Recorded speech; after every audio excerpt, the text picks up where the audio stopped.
Filmcore. Hello, guys and ghouls. Welcome to a quarantine edition of the Filmcore podcast. I'm Alex Kirschenbaum, and joining me remotely in New York is Armani Barron. Hello, Armani. Hi. Glad to be picking up another one of these. Likewise. And today, the movie of note is House Party, which is celebrating its 30th anniversary this month. It came out on March 9th, 1990, to be specific. Yeah. It definitely makes you feel like nostalgic, but also like it's kind of crazy that this movie it's a period piece, and of course any movie set in the past is, but it truly is like almost the same level as like Downton Abbey at this point. The style is incredible, and it's like everybody has very 1990 haircuts and outfits, and it definitely feels like a bit of a time capsule in that way, for sure. Yeah, well, for those who haven't seen it, do you want to throw them like a quick review of what House Party is about? Obviously, it's about a house party. Indeed it is. Late 80s hip-hop stars Kid and Play parlayed their musical success into this movie House Party for New Line Cinema. They portray high school versions of themselves growing up in the suburbs and trying to evade stodgy parents and meddling cops en route to an epic house party at Play's pad, where both intend to show off their rhyming skills and mac on some cuties. Martin Lawrence plays Kid and plays... Well, let's just say... Hold on, let me do this again. Martin Lawrence portrays Kid and plays nerdy DJ friend Bilal in an early role. The great Robin Harris depicts Kid's single working father, and Tisha Campbell and A.J. Johnson shine as Sydney and Shireen, respectively, the objects of all three boys' affections. Yeah, so definitely they had some who would later become some pretty, like, big 90s heavy hitters in the film world, especially with Martin Lawrence and Tisha Campbell, later starring in their own sitcom, Martin, which is released 2 years later. So, based on what I could tell, this must have been the set that they met on before they embarked on that cinematic journey together. It cost New Line Cinema $2.5 million. They were then an indie studio getting rich off of cheapy Nightmare on Elm Street and Critters sequels. And since then, they've, of course, been swallowed up by Warner Brothers and are now just sort of a specialty wing of Warner Brothers. But at the time, they were legitimately independent. So they made stuff cheap and fast and for profit. And so this $2.5 million micro-budget movie made $26.4 million at the box office. House Party spawned 4 sequels, 2 theatrical and then 2 direct-to-video. And I guess apparently it's going to be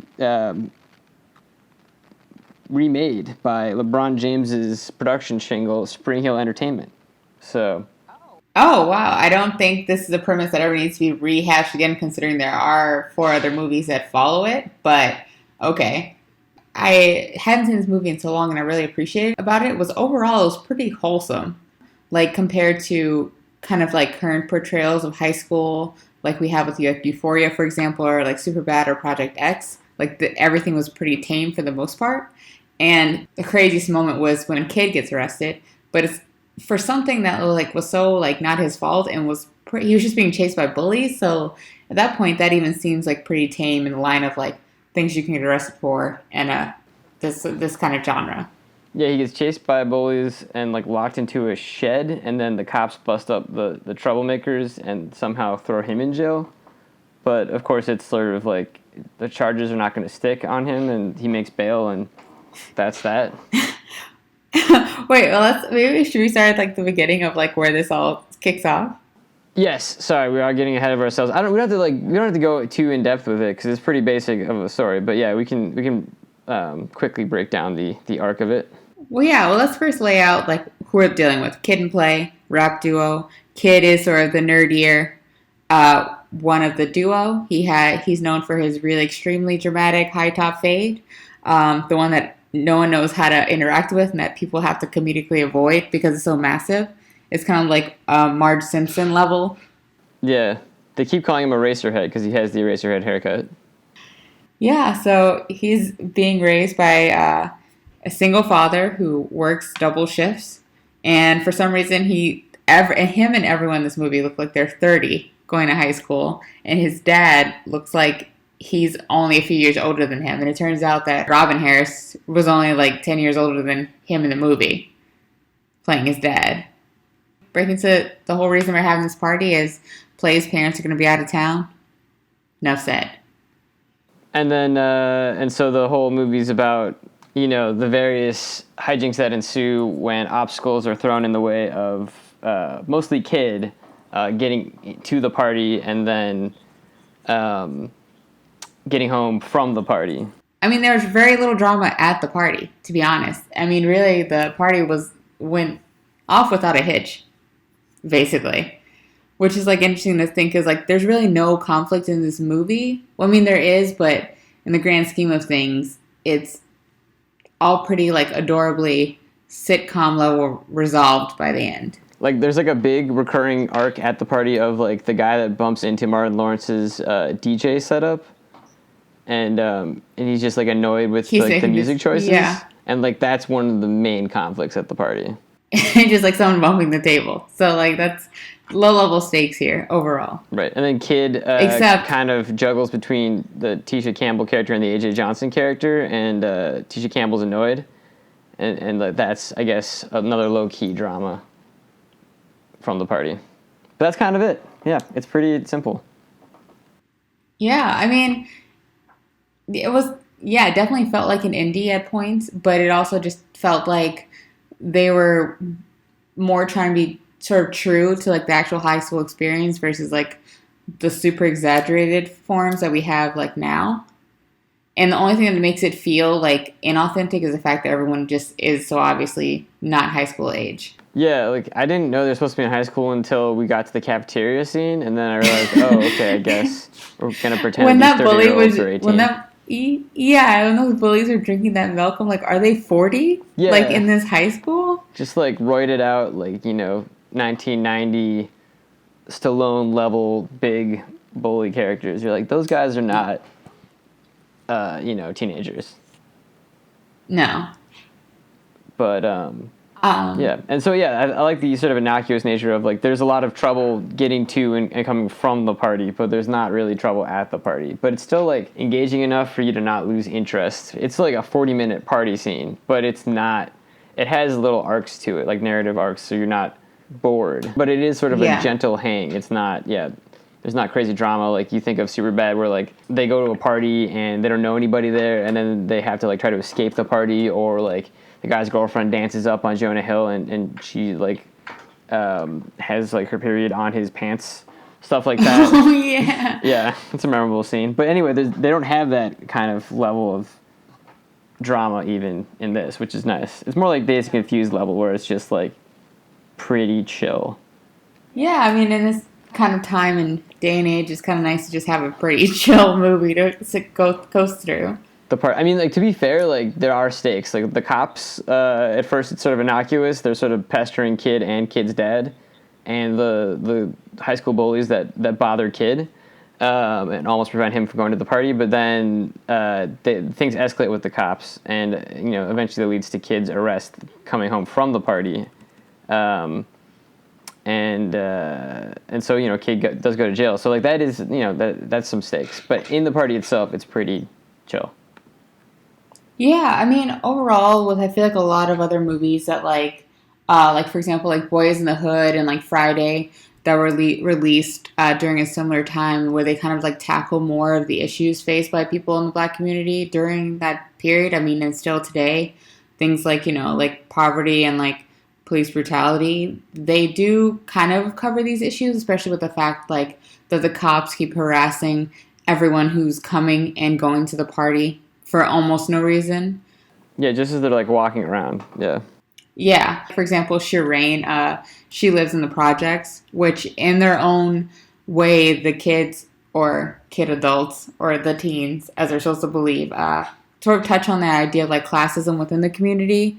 People don't like to pick her up from her house because she lives in the projects, versus they really celebrate Tisha Campbell's character, Sydney, because her parents are, you know, have money and she lives in, like, a really nice house. I think that's a reality a lot of people face in high school, is when you're sort of aware of your family's own, like, economic standing.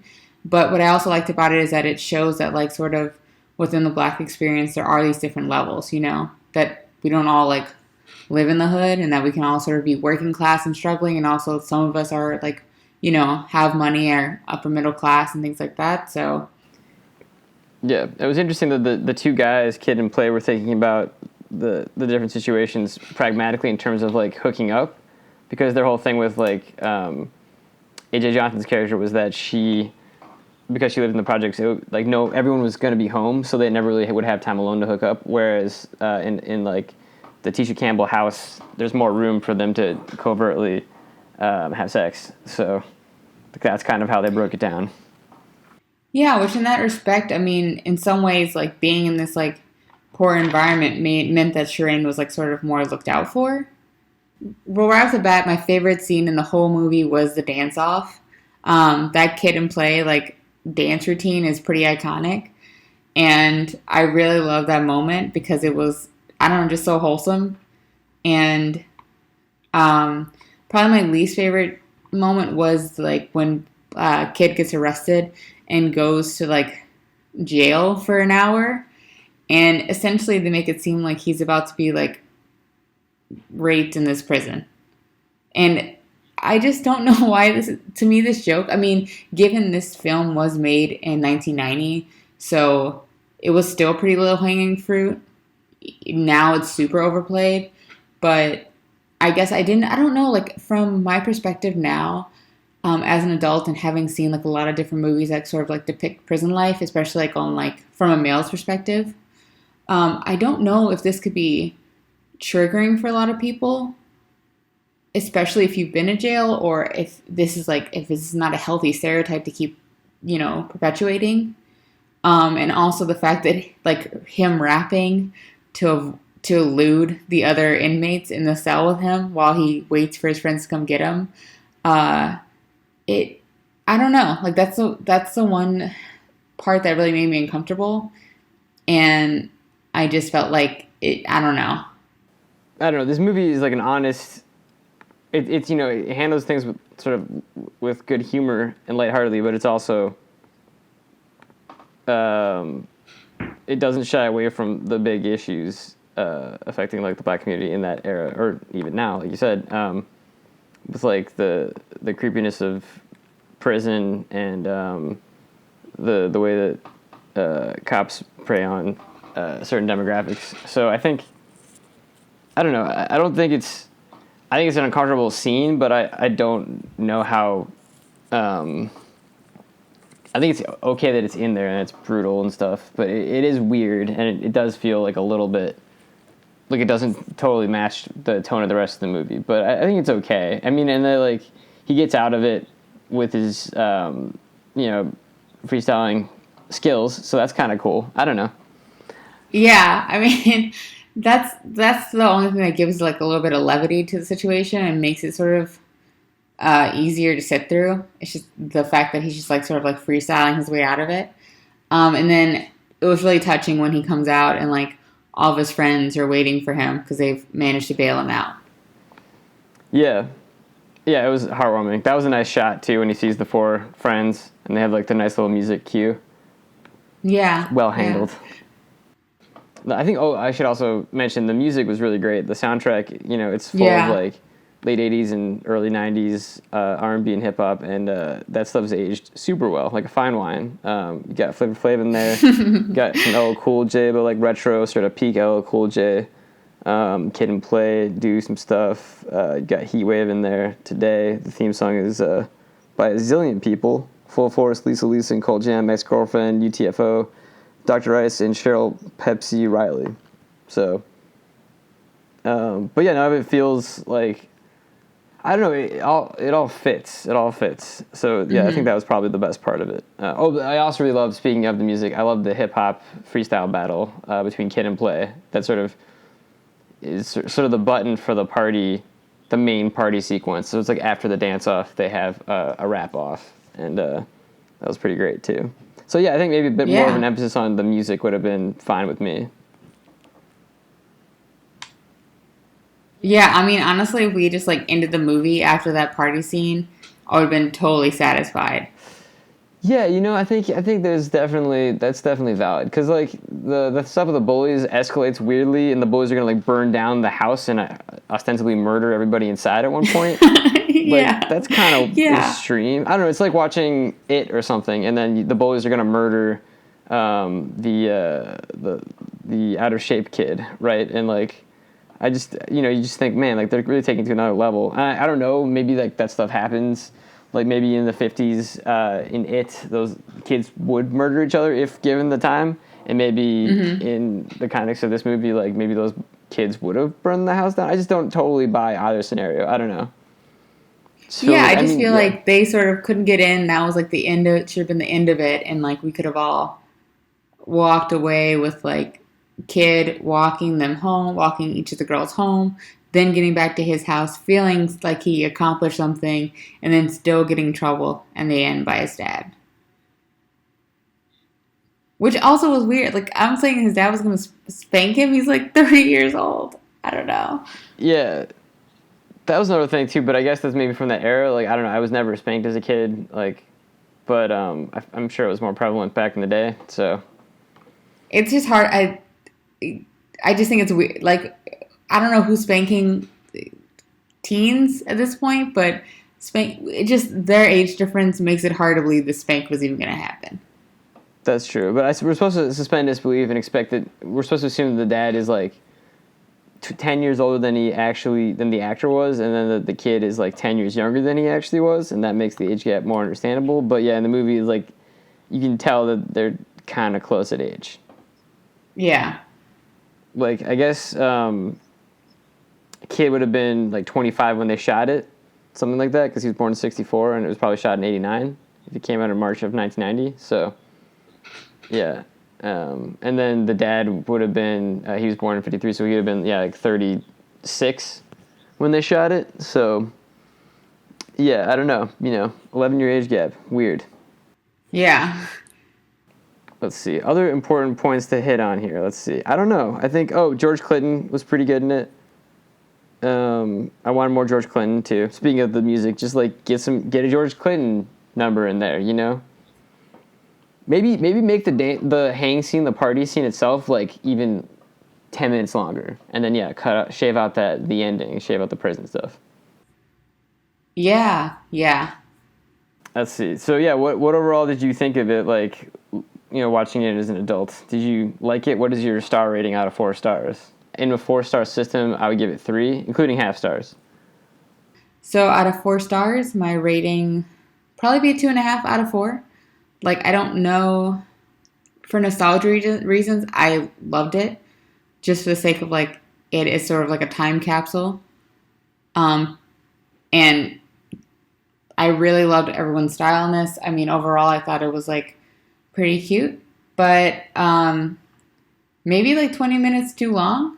Yeah, I don't know. I mean, this definitely is, like, if you haven't seen this movie since you were a kid, it's definitely worth a rewatch, maybe every 30 years. So, yeah. That's it, though. Just every 30 years. Okay. Yeah. I liked it, I think, a little more than that. I didn't, I've never seen it before today, so it was cool to experience as an adult coming to it for the first time. I mean, it's obviously, it's been around, and I've been aware of it, but haven't made the time for it until now, so. But yeah, I think it was pretty fun. Despite the creepy prison scene, it was still fairly light most of the time, and, yeah, what were you going to say? Sorry. Oh, no. That's it. That's it. Oh, great. That was a succinct episode of the Filmcore podcast. Yeah. So, yeah, everybody, stock up out there. Be safe. Get that disinfectant ready. And, get your Purell handy. And, yeah. Yeah, so thanks for listening, guys, and we'll catch you on the next one. Yep, which will probably be soon because we have oodles of time. Yeah, we have time.